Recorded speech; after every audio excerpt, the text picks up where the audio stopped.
That is there persistence in the success of individual countries, the early ones? And is it also true that those who don't have the right resources, don't have the right policies, don't have the right culture, don't have the right institutions at the start, never get it, or are just very slow to get it?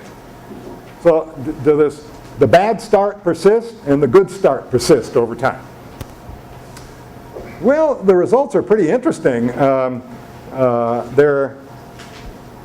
God, it's hard to read that, isn't it? This is the interwar correlated with the pre-World War I. Yeah, there's a positive correlation, but it's not all that powerful. It leaves a lot of slippage there. That is, there are some leading countries, like for example Chile, drops out of the industrialization leadership in the poor periphery. Others join that weren't there before. And apparently enough of them to leave 80% unexplained in that simple correlation. Now look what happens when you compare the interwar with the post-World War II. The correlation vanishes. There is almost no persistence at all. If you want to predict, in 1950, if you wanted to predict who was going to be catching up fastest among what we call the third world today, and you use the evidence of the interwar period to make that prediction, you'd be wrong most of the time. There's just a lot of new entrants who come on board who didn't exhibit any of the attributes needed for impressive industrialization prior to 1950. So there's a sea change taking place. That makes you wonder if, maybe there's dramatic policy change taking place. Pro-industrial ISI that's catching fire the world around, that's doing the trick. I'm going to show you that that probably is not going to be the main factor at work. Again, which will reject kind of the conventional wisdom on this. Hang on to that thought. So how are we going to proceed to identify the sources of industrialization? What are the main forces at work, and can we in fact measure them so that we can begin to say what's important and what isn't in the story? And here's the way I proceed, and I'm now once again committing violating my rule, or your rule, Irwin. Oh, here we go. Pi is profits. It's the difference between the price of the product you produce and everything should be in value added. But we'll call it just the price of the product produced less the costs. The costs are added up as the per unit labor cost times the amount of labor used per unit of output. The user cost of capital, more on that in a moment, user cost of capital times the amount of capital per unit of output being used. The price of intermediates, raw cotton if you're producing cotton textiles, the price of intermediates times the relative importance of intermediates in producing a unit of output, and the price of fuel, PF, oil or gas or coal, relative to the importance of fuel in per unit of output produced. Okay, so you add up all of those costs and subtract them from the price, and you got profits, so you got this indicator, profit per unit of output. But you're interested in how this differs between countries, and you're interested in how it changes over time for countries. So you want to take derivatives here. So you want to make things into rates of change. Easy, no problem. So the rate of change in profitability is going to be dictated by the rate of change of prices relative to the rate of change of costs. Prices can be decomposed into these fee things. The fee things are how important is labor in the total cost of producing a widget here. And all those fees are going to add up to 1. They're shares. So, and that's the change in the nominal wage. That's the change of the user cost of capital per unit and all that. That's the change of the price of intermediates. And finally, that's the price of fuel. And then you subtract this other mess out, minus the stuff in brackets. And that stuff in brackets is simply more stuff in brackets. It's just total factor productivity growth. So it's just another way of defining the productivity advance in the industry. Cool. Okay. So the agenda, therefore, let's go out and look for evidence across the century, 1870 to 1975, for every country that offers the evidence, and to see whether we can start accounting for which countries have industrial catch-up fastest and when, and how are they correlated with all these different variables. So that's the plan. There are some flaws in the plan. One flaw in the plan is you can't get measures of productivity growth for industry or agriculture or anything else across almost all of these countries until you start getting into the period 1960s, 1970s. So forget that. So what are you going to do? Well, okay, we'll just assume that labor productivity growth, which you can measure, is correlated closely with total factor productivity.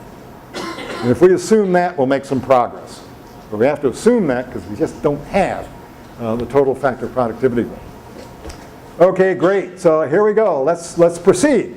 Let's start off with looking at the correlation between catch-up and this proxy for total factor productivity, labor productivity growth. The reason why this correlation is so important is it's going to begin to tell us whether it's external factors that matter, world terms of trade driving the price of the domestic output, world prices of fuels that you have to purchase to input to production activities. So external market forces or commercial policy, your tariff structure, and your non-tariff barriers you're using to protect. The importance of these external factors relative to the internal factors.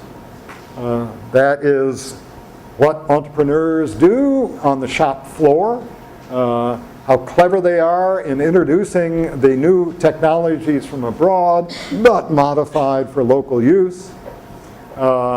Whether workers are servile and benign and don't go out for higher wages. All of those local forces that determine your competitiveness from the supply side. And if you find, and that'll be driving the labor productivity indicators, all these productivity forces. And if we find that they are really important in accounting for industrial catch-up, it's going to deflate the importance of foreign, of globalization and market forces abroad and domestic policy, and inflate the importance of local policy, local performance. So it'd be a pretty good indicator to begin to get a feel for the relative magnitudes of these things for different countries and at different times. Okay, so you do it. And this is for, the MOG is, manufacturing output growth. And less minus the big three. So that's a measure of just industrial output growth, catching up. And the LPG is labor productivity growth at home relative to the 3 leaders. It's catching up in terms of productivity indicators. And this is for the period, for the decades prior to 1913. And the correlation is pretty strong, and the R-squared is pretty strong.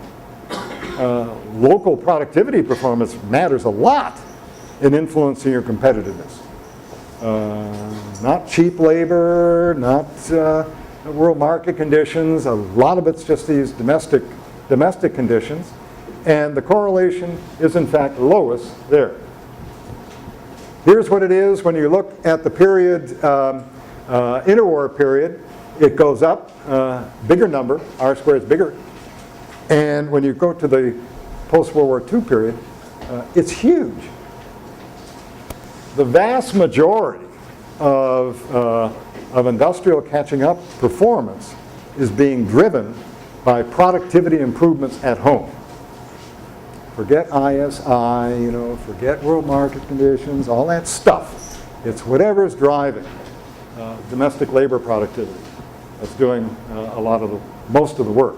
Doesn't mean the other things are irrelevant, but says we should be focusing primarily during the period 50 to 75 on what's driving total factor productivity as proxied by labor productivity, and not spend quite so much time on external tariffs and exchange rate manipulation and all that stuff. Unless, of course, it has an impact on the price of capital goods and all those things that might influence labor productivity. But still, that doesn't mean these other forces don't matter. It's just not going to, surprisingly, not as much as I thought. So what about the price of your product in local markets? That's got to matter, right? So what's driving that? Well, three things could tend to raise, give a positive number on that DP over P, a positive growth in the price of output of manufacturers at home. First, you could have a fall in your terms of trade. The fall in the terms of trade, of course, means a rise in the price of your imports and importables, which are the manufacturers. So, fall in the price of copra, a rise in the price of manufacturers. Too bad for the copra producers, great for the manufacturers. So that might be one force. Second possibility would be a change in policy, external policy, done with tariffs, done with non-tariff barriers, or done with exchange rate manipulation, trying to cause depreciation of the peso. So that's another possibility. And the third well, I just said that. I scooped myself. So those are the three possibilities, main three possibilities that can influence whether the relative price is rising or falling of manufacturers in the countries that are trying to undergo industrial catch-up. Let's look at them, see how they're correlated. First, let's look at the terms of trade. There are very few people in this room old as me. And I think there are only two who are older. And not by much.